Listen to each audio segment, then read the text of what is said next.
Assalamualaikum semua. Hari ni kita nak bercerita tentang teknologi yang ada dalam kereta. Jadi kereta ni satu objek yang paling kompleks yang manusia hasilkan secara banyak, secara massa di kilang lah. Tak ada produk yang lebih kompleks daripada kereta. Jadi dalam kereta ni terdapat banyak teknologi-teknologi yang canggih, yang wajib ada dalam kereta. Tetapi sedarkah anda bahawa kebanyakan teknologi-teknologi yang ada dalam kereta ni sudah berumur lebih daripada 100 tahun. Dah setengah tu dah sampai 125 tahun dah. Teknologi yang pertama. Jadi kita nak mulakan dengan benda yang paling penting dalam kereta lah. Jadi kereta ni tak jadi kereta kalau tak ada enjin. Kalau tak ada enjin kita pun kereta kuda lah ataupun kereta lembu lah. Jadi enjin ni yang utamanya mudah lah. Dia ada 4 lejang ataupun 2 lejang. Jadi kebanyakan enjin sekarang ialah 4 lejang. Sama ada yang menggunakan petrol ataupun menggunakan diesel, dua-dua menggunakan sistem 4 lejang. Jadi sistem 4 lejang ni maksudnya apa? Sistem 4 lejang ni maksudnya dia ada 4 stroke untuk setiap cycle.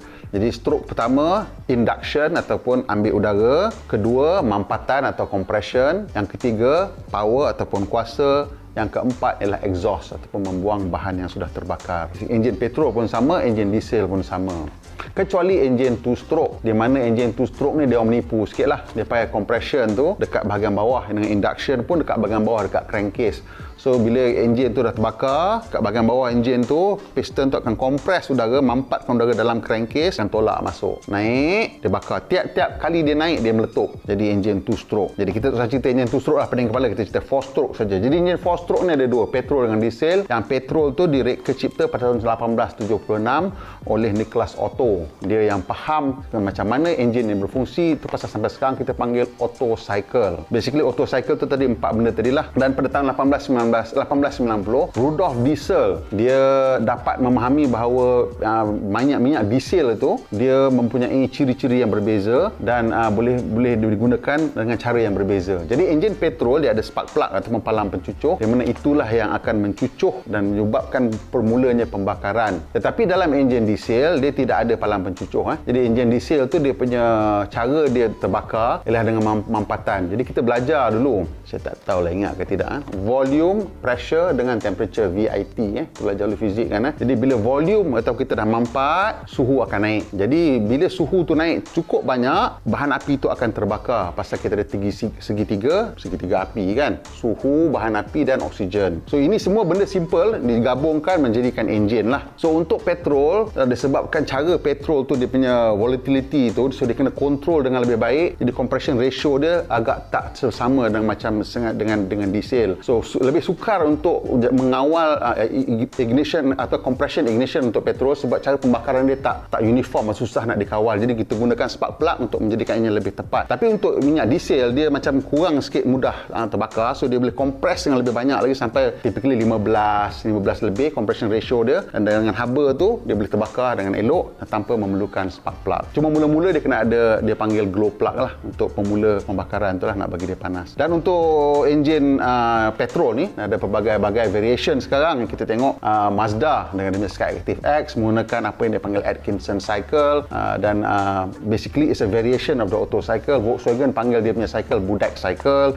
Ni semua based on nama-nama jurutera yang telah mengubah suai sistem-sistem ni lah. Jadi ini semua cara-cara yang digunakan untuk menambah kecekapan haba enjin, sebab itu cerita lain lah, kecekapan haba ni semua. Dan yang kedua, minyak itu sendiri. Sebenarnya minyak ataupun petroleum ni dia punya translation dia daripada, tak tahu lah bahasa Yunani, maksudnya cecair daripada batu lah, basically rock oil lah. So benda tu dah digunakan dalam rekod lebih 6,000 tahun lah. Pada 4,000 BC mereka sudah pun jumpa pasal minyak ni secara semula jadi dia akan naik. Kalau kita bernasib baik dia naik, dia jadi macam tar pit, dia macam minyak bertakung lah. Proses pengorikan minyak ni, rekod yang terawal katanya tahun 347 AD di China, di mana mereka mengorek telaga sedalam 240 meter ataupun sekitar dalam 800 kaki menggunakan buluh dan drill bit lah. Drill bit mungkin besi, mungkin tembaga, mungkin apa kita tak pasti. Tahun 347 AD itu mungkin ada golongan-golongan lain lah. Tapi mereka gunakan minyak ni ialah dia bila dah dapat tu minyak tu, dia ambil minyak tu digunakan untuk memasak membakar air laut. Jadi bila dia masak air laut tu nak menghasilkan garam lah. Itu salah satu penggunaan awal minyak lah. Dan ada rekod-rekod di Jepun dan juga di China di mana mereka menyalurkan minyak tu menggunakan paip-paip buluh untuk tujuan tersebut. Jadi untuk sistem penghasilan atau penyaringan minyak yang seperti yang kita faham sekarang, kita faham macam mana minyak tu sebenarnya warna hitam pekat kan bila dia keluar, tapi bila kita masak dan didihkan, terdapat berbagai komponen dalam minyak tu sendiri yang akan mendidih pada tahap-tahap tertentu. Jadi kalau kita tengok dekat loji penyulingan minyak, dia ada macam tower tinggi Jadi yang kat bawah tu paling panas, turun sejuk lah. Jadi minyak yang paling atas tu ialah paling cair dan yang bawah yang paling pekat. So proses distillation ni pernah diterangkan pada abad ke-9 oleh seorang ahli kimia Farsi yang bernama Muhammad Ibn Zakaria Ar-Razi. Dan medan minyak ataupun oil field yang pertama pula dikatakan berada di sekitar kawasan yang sekarang ni dikelar sebagai Baku lah di Azerbaijan. Dan rekod pertama ni dihasilkan oleh seorang ahli geografi Arab yang bernama Abu Al-Hasan Ali Al-Mas'udi, itu pada abad ke-10. Jadi minyak ni dah lama sebenarnya, tetapi untuk modern punya refinery dikatakan pada tahun 1859 lah, bukan modern drilling pada tahun 1859 di Pennsylvania, Amerika Syarikat, di mana Colonel Edwin Drake dia menggali menggunakan metod yang sekarang kita nampak tu, rig macam tu kan, ada pipe dan digunakan di situlah, dan di mana sekarang kita daripada situ mereka menghasilkan kerosene dan akhirnya minyak-minyak lain yang kita pakai, termasuklah petrol dan juga diesel. So ini sejak tahun 1899 yang moden punya, tetapi minyak telah mulai digunakan 6,000 tahun yang lepas. 1745 ialah tahun pertama di mana ada kerosene punya refinery tadi saya cakap tu.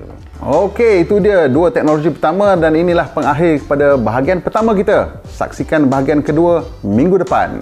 Sebelum tu tekan butang like dan tekan butang kongsikan dengan kawan-kawan dan tolong tekan subscribe. Kita nak cecah 100,000 sikit je lagi 100,000, tolong tekan butang loceng. Kalau tidak kan keluar video minggu depan awak terlepas. Okey.